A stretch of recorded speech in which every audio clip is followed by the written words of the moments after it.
ஆர்ப்பாட்டம்.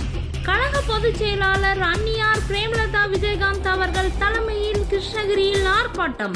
கையில் மாங்காய்களை ஏந்தி மா விவசாயிகளுக்கு ஆதரவாக தேமுதிக சார்பில் கண்டன ஆர்ப்பாட்டம். நேரடி நிஜங்களை பேசுபவர்களை 7 மணி அரங்கத்தில் அமர்த்துங்கள். இங்கே பாருங்க. இன்று கிருஷ்ணகிரியில் கழக தலைவி திருமதி அன்னியார் அவர்கள் தலைமையில் மாபெரும் ஆர்ப்பாட்டம்.